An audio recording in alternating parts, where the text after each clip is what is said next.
I wonder, just gently, if you could think for a moment about something you might have lost.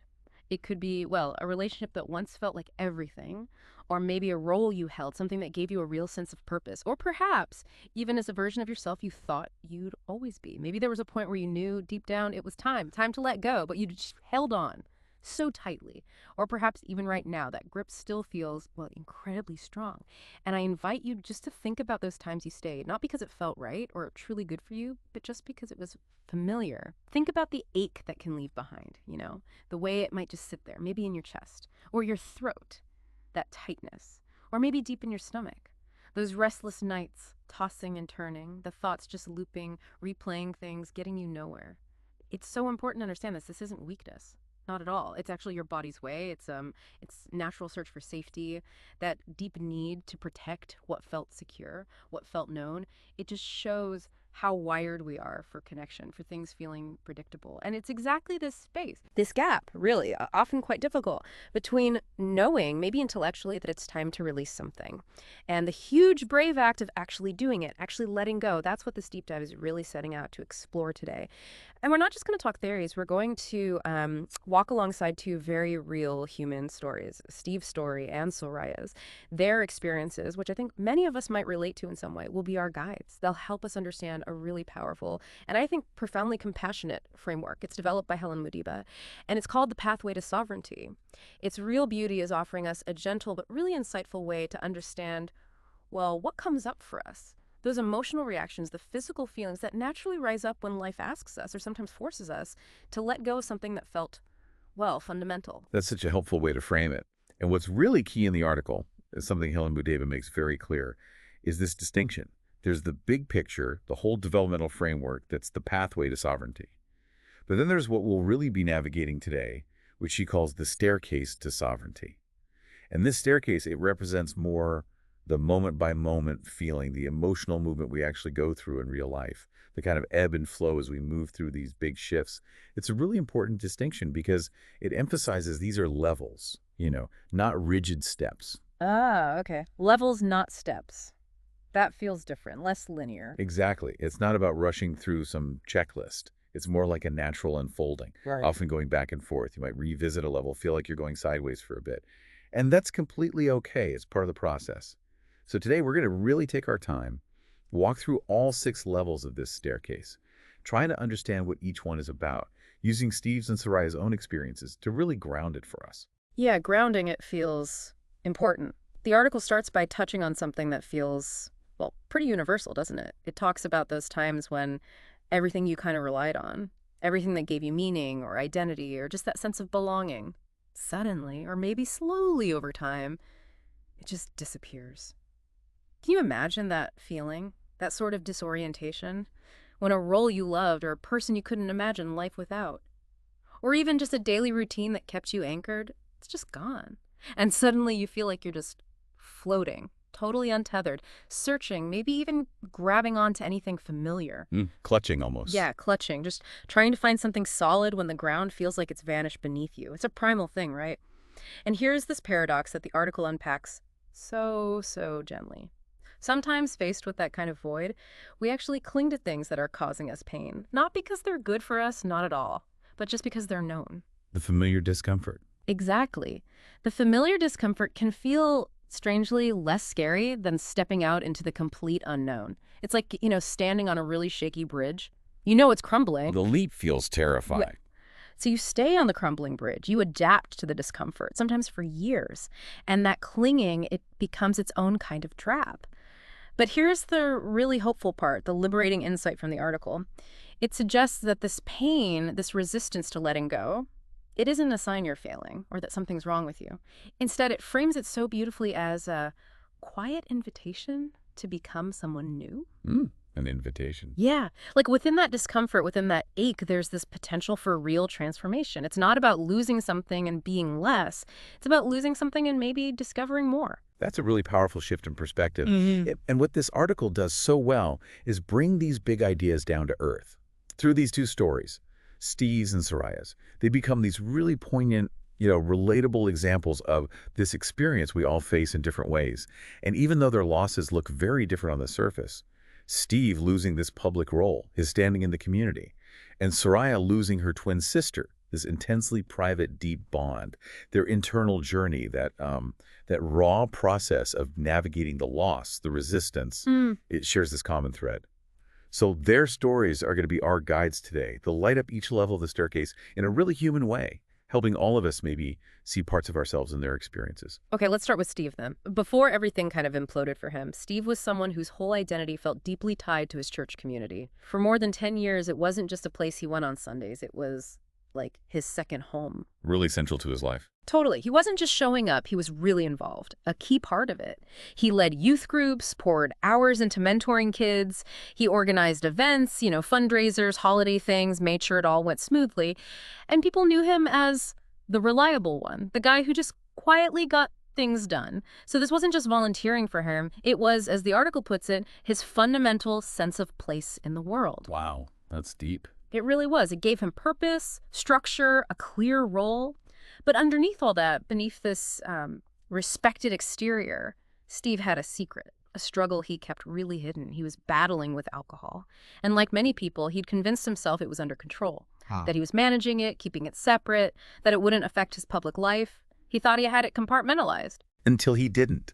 Until that moment of rupture, the thing that just shattered that careful construction. It was after a church event when he'd helped put together. He was involved in a minor car accident. Yeah. Thankfully, no one was seriously hurt. But it led to the police getting involved and eventually an arrest for DUI. Now, he insisted he wasn't drunk, but the damage was done. That trust, built on him being the reliable one, it was just shaken deeply. And the fallout was fast, really fast and devastating.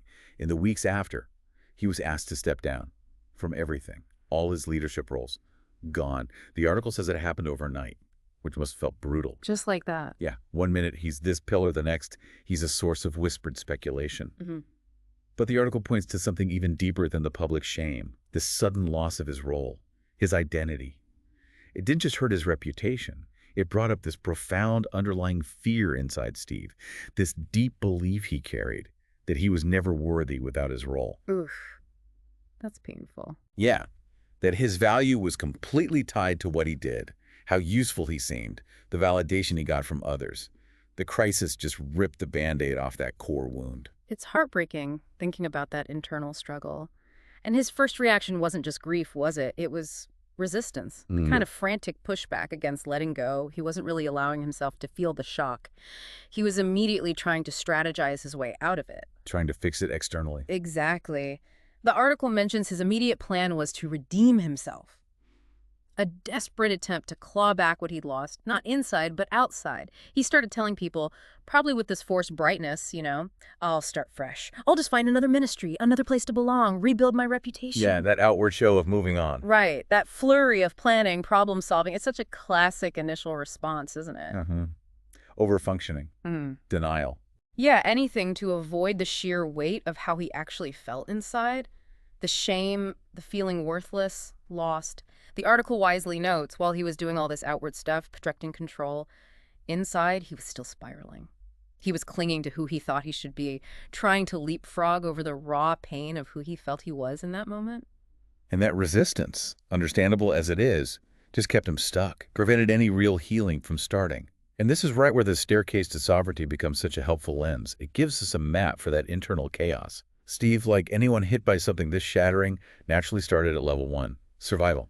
His whole being, emotionally, physically, was just about enduring. He talked about waking up every day with this tight chest. You can almost feel that, right? That physical dread. Oh, absolutely. His mind just wouldn't stop. It replayed the night of the accident over and over. A loop of humiliation and shame. That incredibly isolating feeling, it just swallowed everything, left him feeling completely worthless.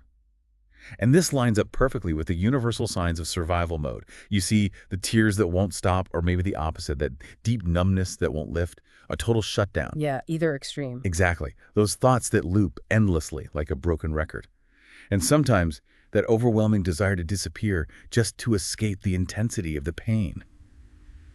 At this level, it's so crucial to get this. Your system is just trying to survive. That's its only job right now. It's not about finding answers or coping perfectly. It's basic preservation. It's biology almost. It really is. A primal response, not a personal failing. And the compassionate invitation here for Steve, for any of us in that place, is something like, can I just hold some space for this part of me that feels so broken right now? Not trying to fix it immediately, just saying, I see you. I see this pain. Just acknowledging it without judgment. Exactly. Pausing, breathing, acknowledging the raw feeling without needing it to vanish instantly. That acknowledgement, that gentle presence feels so key. And from that deep survival mode, Steve naturally started to move towards level 2. Stability. This is where that instinct shifts a bit, from just reacting to trying to regain some control, even if it's still protective. Taking action. Yeah, taking action. We see him planning, trying so hard to control the story, wanting desperately to do something, anything, instead of just allowing himself to feel those overwhelming emotions. All that busyness, trying to find a new ministry, planning his comeback, it looked productive. On the surface, yes. Like he was fixing the problem. Exactly. Building a path forward, restoring some order outwardly. But as the article points out so clearly, this busyness, this constant doing, it was often avoidance in disguise. Running from the feelings. Totally. A clever way to outrun the spiraling shame, the worthlessness that was still churning away inside him. He was trying to build stability on the outside without really dealing with the chaos on the inside. Building outward, not healing inward. I like how you put that earlier. Yeah. So the insight here is that action can give temporary relief, but real stability needs us to face what's inside. And the invitation at this level is quite probing, isn't it? But gentle. What am I really afraid will happen if I just stop? If I stop trying to hold everything together? It gets right to the heart of the fear driving the busyness. What might surface if we just allowed ourselves to be still for a moment? It's a powerful question. And it leads naturally to level 3, self-awareness. The article calls this the pause that changes everything. For Steve, this turning point wasn't some big public declaration. It was quiet, personal. One night, he was alone in his kitchen, and that facade, that wall he'd built, it just crumbled. And he said it out loud, just to himself. I wasn't okay. I've been pretending for years. Wow. Just saying it. Just saying it. The article stresses how huge that was. It was the first time he told the truth to himself. Not for anyone else, just an internal, honest reckoning, a moment of real self-acknowledgement. And this level generally is about that, noticing your inner patterns, starting to see your own thoughts, feelings, reactions, without immediately judging them. Becoming an observer of yourself. Exactly. And naming your pain, putting words to what's been pushed down, and connecting dots, seeing how maybe past stuff, old beliefs are playing out now. It's not easy work. It's often uncomfortable, peeling back those layers of denial. As the article says, it's not comfortable, but it's honest. Honesty can be uncomfortable. It really can. But the insight is that real healing starts with that honest self-acknowledgement. So the invitation that comes with this level is about curiosity. Can I stay with what I'm feeling long enough to actually understand where it's coming from instead of just pushing it away? Leaning in gently. Yes. Cultivating a kind of tender curiosity about your own inner world, even the messy parts. That radical honesty with oneself, it feels like the hardest step sometimes, but maybe the most freeing. And with that new self-awareness, Steve started moving almost naturally, it seems, towards level 4, integrity. This is where his actions began to line up more with his emerging truth, not just with who he thought he should be. Actions matching inner values. Right. The article mentions he started volunteering anonymously at a shelter. It wasn't about getting his church guy reputation back. It wasn't public redemption. He went, as the article says, just as Steve. Stripped of the old role. Exactly. And that shift was huge because it bypassed that need for external validation, for a title. It was service coming from an internal place, not an external pressure. And the article notes something profound softened in him. He wasn't performing anymore. That makes sense. And this is the core of integrity. You return to your values. You reconnect with what genuinely matters to you, regardless of the circumstances. You start putting on a show. You let go of trying to manage everyone's perception. You start to honor your truth, even if it doesn't make others comfortable. Because it's your truth. Yes. It's about rebuilding, but on your own authentic values, not on the rubble of old expectations. The insight is that real strength comes from living in alignment with those deep values. So the invitation here asks us, what do I still believe in deep down, even after everything? And how can I start living from that place right now? Finding that internal compass again. Yeah. And following that return to his values, Steve moved into level 5, wholeness. This feels like a really deep integration, a culmination of the work he'd done. The article highlights a pivotal moment. He forgave himself. And this is so key, not because what happened didn't matter, but because healing required it. That's a crucial distinction. It's not letting himself off the hook. Not at all. It's not excusing anything or pretending there weren't consequences. It's about releasing that crushing weight of self-blame, that internal judge that keeps us locked in shame and regret. Recognizing that carrying that burden actually stops us from healing, from moving forward. It keeps you stuck in the past. Exactly. And the essence of wholeness here is described as integration, Mm. which means the scared parts and the strong parts coexist. You start welcoming all of yourself, the parts you're proud of and the parts that feel broken or ashamed or flawed. No more hiding from yourself. Right. You stop trying to push those difficult parts away. They get acknowledged, integrated into the whole picture of who you are, light and shadow together. And this integration brings a kind of peace that isn't dependent on everything being perfect outside. An internal peace. Yes. The insight is that true healing means integrating all of you, not just the good bits. And the invitation here is so tender, really an offering to oneself. Can I love the version of me that's grieving right now, the version that feels flawed, the one who's still figuring things out? A radical self-acceptance. That self-acceptance really does feel like the key to unlocking something profound. And finally, Steve's journey led him to level 6, freedom. This is where that deep ache of loss starts to transform, becomes a doorway to something new, something liberating. The article describes this shift so beautifully. He no longer needed to be seen a certain way. He simply was. And that was enough. Wow. Letting go of the performance? Completely. Releasing that pressure to control how others see him, to live up to some image. He found this deep sufficiency within himself, separate from any role or title or what anyone else thought. His worth wasn't conditional anymore. That sounds like true freedom. It really does. And this universal experience of freedom, the article explains, means you feel peace not because everything is resolved. Because often it isn't, right? Right. Not because the pain is totally gone, but because you are no longer at war with yourself. Ah, that inner ceasefire. That feels huge. It's profound, surrendering to what is, instead of constantly fighting it. Steve wasn't free from his past or the memory of his mistakes, but he was free from their power to define him now. They weren't chains anymore. The insight being that peace comes from ending the internal conflict. Exactly. And the final invitation from this level, it's such a powerful reframe for all of us thinking about letting go. What if healing isn't about going back to who I was, but becoming someone new, someone rooted in compassion? Shifting the goal from restoration to transformation. Yes, becoming someone new, grounded in compassion for the whole journey. Steve's story really gives us so much to think about, especially around identity and public roles.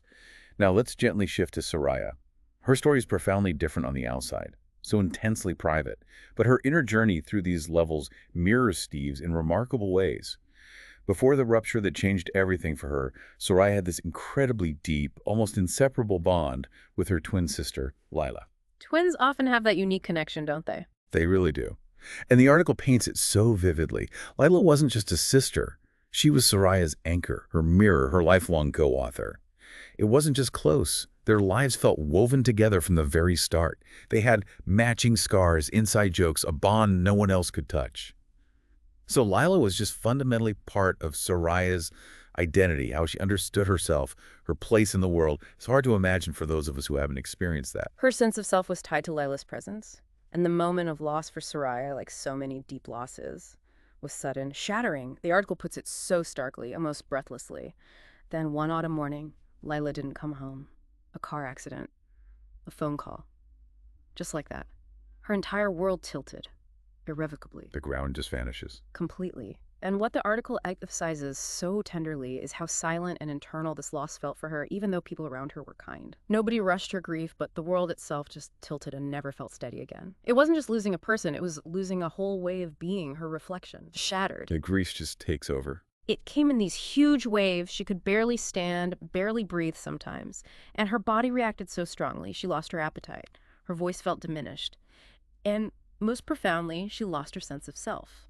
The question that haunted her, rising from that immense void, was, if Lila is gone, who am I now? That fundamental question of identity after loss. Yeah. It demanded a complete relook at everything, a painful search for a self she didn't even recognize anymore. It's that core question, isn't it? Who am I now? So many feel that. And Soraya, much like Steve in his own way, initially reacted with these powerful protective ways of resisting letting go. Her coping mechanism looked like intense activity, filling her days, almost frantically. Being busy. Exactly. The article mentions she threw herself into photos, stories, shrine building, all things that look, on the surface, like beautiful, healthy ways to remember Lila, acts of memorializing.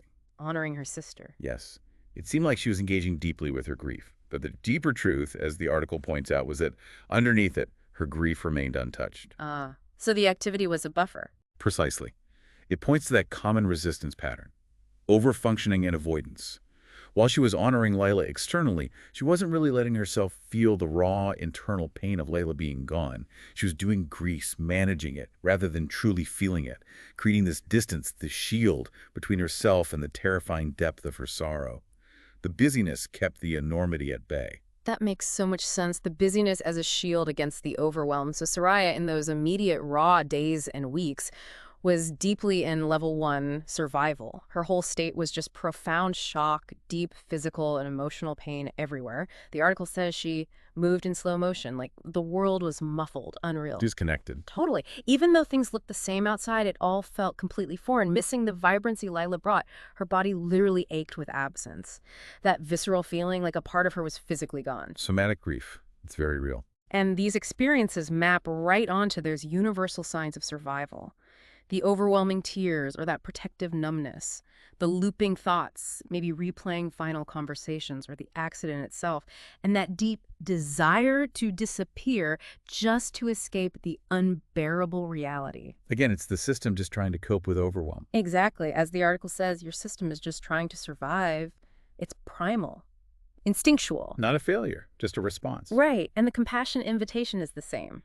Can I hold space for this broken part of me, not to fix it, just to say, I see you, I see this immense pain. Gentle self-witnessing, that fundamental need for acknowledgement. Yeah. Yes, and from that deep survival space, Soraya in her own way moved into level 2. Stability.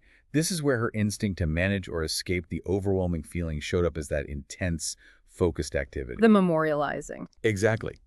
The article details her singular focus on it. Arranging photos meticulously, telling stories over and over, building the shrine. And while these acts were all beautiful, as the article notes, they also became this intense busyness. It was her way of trying to solve the problem of the terrifying emptiness Lila left. Trying to fill the void with action. Precisely. Wanting so much to do something with the grief, channel it externally, rather than just sit with the raw, untamed feelings threatening to engulf her. So this focus, looking productive and loving, was also, as the article says, that avoidance in disguise, a way to keep a lid on the chaos, maintain some sense of order when everything felt out of control. It kept her from having to fully dive into the sorrow she feared would drown her. The insight being how doing can be a way to avoid feeling. Exactly. And the invitation for this level really hits home for Soraya's experience. What am I truly afraid will happen if I stop? If I stop trying to hold it all together, if I just let myself be with this emptiness. For her, it sounds like the fear was just total collapse, being swallowed by the grief. That fear of collapsing is so real, so understandable. Soraya's move into level 3. Self-awareness was a really crucial turning point, that pause that changes everything. The article describes this moment in her support group. Someone shared an insight about grief hiding in the body, manifesting physically. The body connection. Yes. And it just clicked for Soraya. A real aha moment. She suddenly realized her headaches weren't random, they were messages. Wow. Listening to her body. It was a huge shift. From seeing her physical pain as separate to understanding it was her body speaking, carrying the weight of her unexpressed grief. That's self-awareness right there. Exactly. It's about noticing your inner patterns, those subtle signals. It's about naming your pain, finding words for the complex feelings, and connecting dots. Seeing how the headaches linked to the unspoken grief, making sense of it. It takes courage to look inward like that. It really does. The article acknowledges it's not comfortable, but it's honest. Listening to your body's whispers, even when they carry hard truths. The insight being that our bodies hold so much wisdom if we listen. And the invitation for Soraya and for us at this level is that gentle inquiry. Can I stay with what I'm feeling long enough without judging it to understand where it's coming from, to really hear the messages? Cultivating that compassionate curiosity about our inner world. That curiosity is such a catalyst. And with that new awareness, understanding her body's messages, Soraya began moving into level 4. Integrity. This is where her actions started reflecting a deeper truth about her ongoing connection with Lila and with herself, moving beyond just coping. A shift in how she related to the loss. Exactly. The article describes something really beautiful. She started writing letters to Lila, not to pretend Lila was still there physically or deny the loss, Yeah. but as a conscious personal way to stay in relationship with her in a new way. Honoring the bond, but acknowledging the change. Precisely. It was a choice to honor that profound connection while living in the new reality of Layla's absence. And this act really embodies integrity. You return to your values. For Soraya, that deep love for Layla was a core value. She stopped performing grief for others and instead honored her own private need to connect. Authenticity. Yes, it allowed her to honor your truth even if it doesn't make others comfortable. It was her unique way. The insight here is that integrity in grief means finding authentic ways to continue the relationship, honoring your unique bond. And the invitation becomes, what do I still believe in truly after this loss? And how can I live from that place in this new reality? Redefining the relationship, honoring that love that feels incredibly powerful, an act of real integrity. And from there, Soraya moved into level 5, wholeness, that state of deep integration where real healing takes root. The article describes these breakthrough moments so tenderly. She spoke Lila's name again without crying. Not because the pain was gone. Exactly. But because she could hold the memory, say the name, without being completely overwhelmed by the raw pain anymore. She was integrating it. And she found moments of joy again. She danced with her niece to their old childhood songs. Allowing joy back in without guilt. That's huge. It is. These aren't signs the grief is over or Lila's forgotten. It means the grief is finding its place within a bigger sense of self. That's integration. The scared parts and the strong parts coexist. Yeah. No need to push away the sadness or the fragile moments. They're welcomed, held gently alongside the strength, the connection, the new joy. Embracing the full spectrum. Light and shadow. Past and present. You stop hiding from yourself. The insight being that healing integrates the past. It doesn't erase it. Allows all parts to coexist. And the invitation is that deep self-compassion. Can I truly love the version of me that is grieving, that feels flawed, carries scars, that's still finding their way? Embracing yourself completely. Allowing for that peace. That embrace of all parts really lays the groundwork for living fully again, even after loss. And finally, Soraya's journey reached level 6. Freedom. And again, this isn't about the grief disappearing. For a loss like hers, it might always be there in some form. It's about a profound shift in her relationship to the grief. Oh, she carried it. Exactly. The article puts it so beautifully. The grief didn't leave, but it began to walk beside her rather than weigh her down. Ah, that's such a powerful image. A companion, not a burden. Yes, freedom isn't erasing the painful feelings or memories. It's changing your relationship with them. The grief transforms from this crushing weight into something carried alongside you. And the universal experience of freedom, as the article defines it, means you feel peace, not because everything is resolved, Because it rarely is, perfectly. but because you're no longer at war with yourself. Sorry I had stopped battling her grief, trying to suppress it or outrun it. She'd integrated it. It became part of her story, but not the whole story, not defining every moment. Allowing that inner quiet, even with the enduring love and memory. Yes, the insight. Freedom is found in ending the internal conflict, not necessarily in the absence of pain. And that final invitation, so liberating. What if healing isn't about trying to get back to who I was, but truly becoming someone new, someone rooted in deep compassion? For Soraya, becoming someone who carried her love for Lila forward in a new, integrated, free way, letting it fuel her, not anchor her. It feels so important to say again, neither Steve nor Soraya would have chosen these losses, ever. These were painful, unwanted ruptures that changed their lives completely. Forced upon them. Absolutely. But the article really emphasizes this hopeful outcome. Both of them, in their own ways, became more whole because they met their pain with presence. They didn't run from it, didn't shame themselves for it. They engaged with it courageously, compassionately, through these levels of the staircase. And for you, listening now, maybe feeling that ache, that resistance, please remember this. That grip you feel, that clinging, it is not weakness. It's a testament to how much it mattered.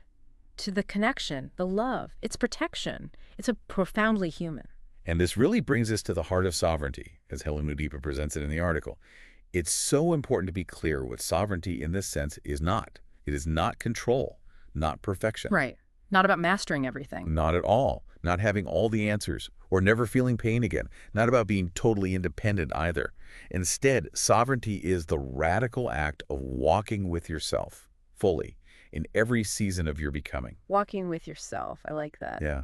It's this deep commitment to your own journey with all its twists and turns, ups and downs. And it's fundamentally about trust. Trust in yourself. Trust in your ability to navigate whatever comes up, even the really hard stuff. And gently offered this truth. Letting go is not abandonment. It is trust. Trust in what? Trust in the process, maybe. Trust in your own resilience. Trust that even when you release something, new things can emerge, new ways of being, new possibilities. So, having walked through Steve's and Soraya's journeys, what does this maybe mean for you as you think about your own thresholds, those times life asks you to let go? I just want to leave you with this provocative thought, that final invitation from the article. What if healing isn't about desperately trying to go back to who I was? Trying to rewind the clock. Exactly. Yeah. But about courageously becoming someone entirely new, someone rooted in deep, unshakable compassion for myself and for my journey. It really invites a shift, doesn't it, from recovery as return to healing as this beautiful, compassionate evolution. This framework, the pathway to sovereignty, Yeah. it truly is a profound tool for reflection. It can shed light on your own journey through loss, give you language for things that often feel hard to name. But it's really, really important we say this clearly. This framework is not and cannot be a substitute for professional help. Absolutely critical point. Yes. If you're feeling overwhelmed by your loss, if you're really struggling to cope day to day, if the emotions just feel too big to handle alone, please reach out. Speak with a qualified mental health professional, a therapist, a counselor. You are truly not alone in these struggles. Support is available, and it can make such a difference in helping you walk through this. There's no shame in seeking help. Not at all. And remember, this framework is a reflective tool, an emotional support. If anything in this deep dive today felt too activating, too much right now, we really invite you to pause, take a break, step away, come back when and if you feel ready. Your emotional safety, your well-being, that comes first. Always. And as you continue on your path, please know the article also offers 3 free heartfelt resources. They're specifically designed to offer further support in this process. First, there's a grounding song.